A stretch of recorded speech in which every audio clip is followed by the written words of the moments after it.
चलिए आज का वीडियो स्टार्ट करते हैं। आज का टॉपिक क्या है? धनलक्ष्मी प्लान।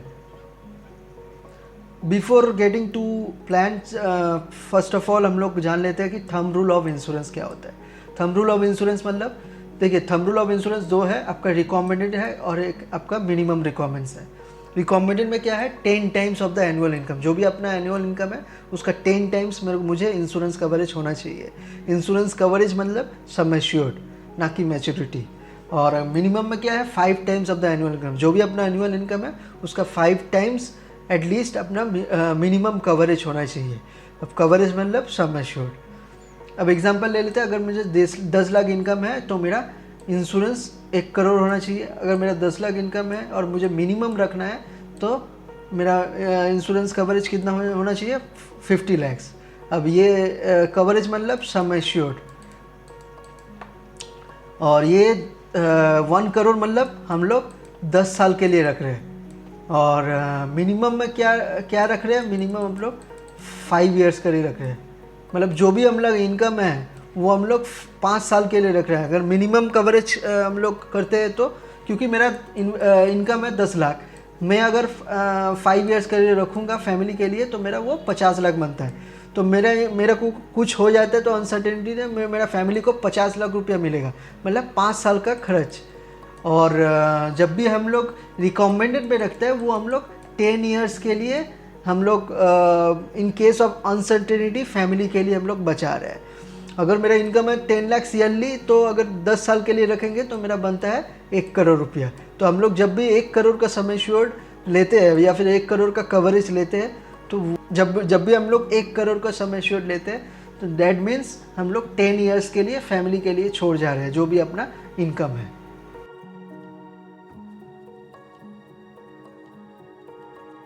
और why do you need insurance? Next topic क्या है? Why do you need insurance, मतलब हम लोग को इंश्योरेंस क्यों चाहिए।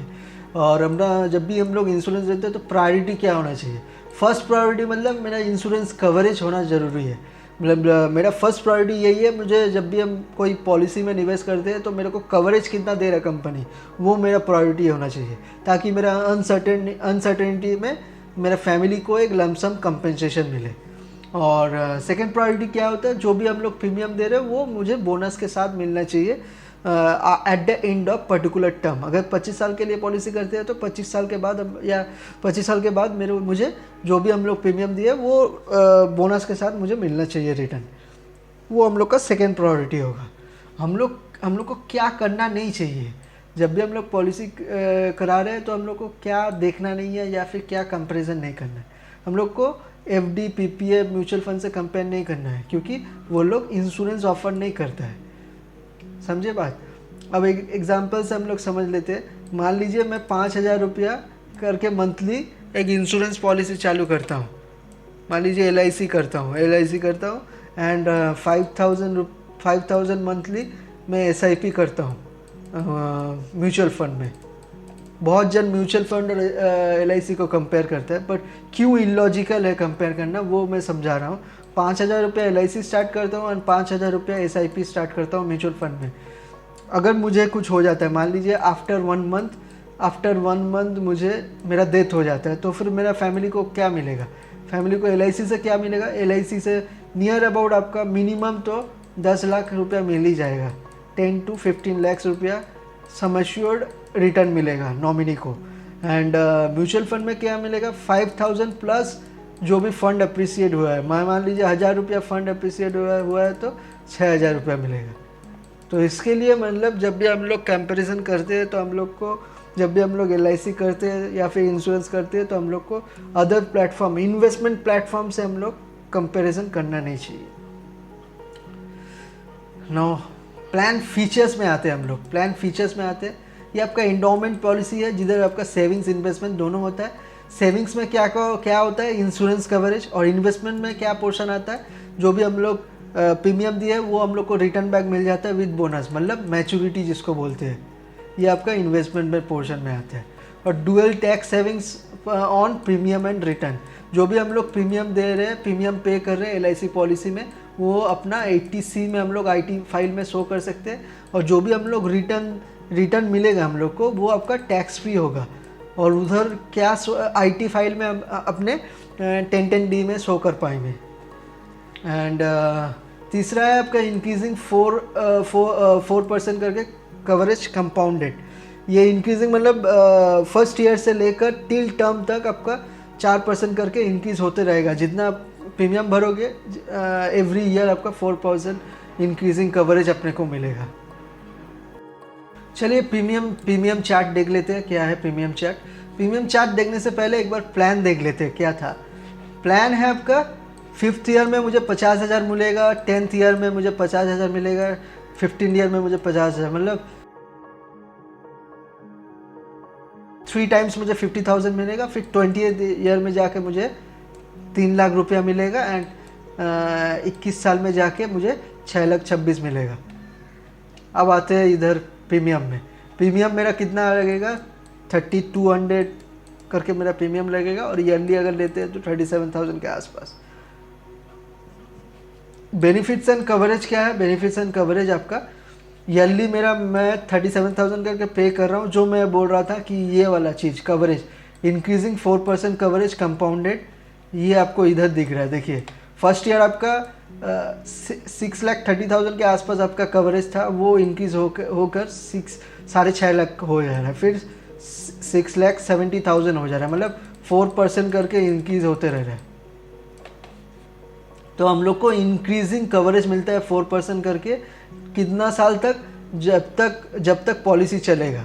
इधर 56 तक मुझे इंक्रीजिंग कवरेज मिल रहा है, मतलब 21 साल तक इंक्रीजिंग कवरेज मिल रहा है। अब मुझे रिटर्न क्या मिल रहा है? 35 से बंदा चालू करता है, उसका कितना साल देता है? वो 15 साल प्रीमियम पे करता है, 15 साल। उसका रिटर्न कहाँ से चालू हो रहा है? 40 से 5 ईयर गैप में उसका चालू हो रहा है। 40 में उसको एक रिटर्न मिल गया 50,000, एंड फिर 45 में मिल जा रहा है, 5 साल बाद उसको मिल जा रहा है। फिर उसके 5 साल बाद फिर और एक रिटर्न मिल रहा है 50 में 50,000, एंड 55 में जाके उसको एक लमसम मिल रहा है, दैट इज़ 3 लाख के आसपास या 2,90,000, एंड 56 में जाके फिर और एक रिटर्न मिल रहा है मुझे 6 लाख रुपया। तो अपना टोटल प्रीमियम कितना गया? 5.5 लाख, और टोटल रिटर्न आपका 10 लाख। प्लान नंबर हम लोग क्या यूज़ किए? एज 35, 936 टेबल नंबर 936, और 2115 हम लोग लिए 2115 आपका ये PPT लिए। सम एश्योर्ड क्या लिए? 3 लाख लिए। और इधर का केस में हम लोग मनी बैक प्लान लिए 2015 का 20 ईयर्स मनी बैक वाला प्लान लिया। इसमें 2.5 लाख का मुझे हम लोग सम एश्योर्ड लिया है। तो मेरा प्रीमियम इधर 17,000, इधर 20,000। तो अपना प्लान दिए वो फुलफिलमेंट हो जा रहा है। तो अपने को रिटर्न क्या क्या मिल रहा है? 50,000 करके मिल जा रहा है हर 5 साल में, और फिर 20 साल में एक लमसम मिल रहा है, एंड 21 साल में जाके फिर 6,26,000 मिल रहा है। तो धनलक्ष्मी प्लान इसी को बोलते हैं, धनलक्ष्मी प्लान। अब ये पॉलिसी लेने के लिए क्या करना पड़ेगा? पहले तो एजेंट को कॉल करना पड़ेगा आपको। एजेंट को कॉल करने के बाद फिर आप KYC डॉक्यूमेंट दीजिए, Aadhaar card, PAN card, 2 copy photo, nominee का कोई भी एक आधार या PAN, email ID, mobile number compulsory है। और अगर कैश में पेमेंट कर रहे हो तो आपको बैंक प्रूफ देना पड़ेगा, कोई भी एक बैंक स्टेटमेंट, पासबुक या चेकबुक, चेक का xerox. And thanks for watching. अगर वीडियो अच्छा लगा तो काइंडली सब्सक्राइब कीजिए। सब्सक्राइब क्यों करना है? क्योंकि आपको लेटेस्ट वीडियोस आपको अपडेट मिलते रहेगा। Thank you.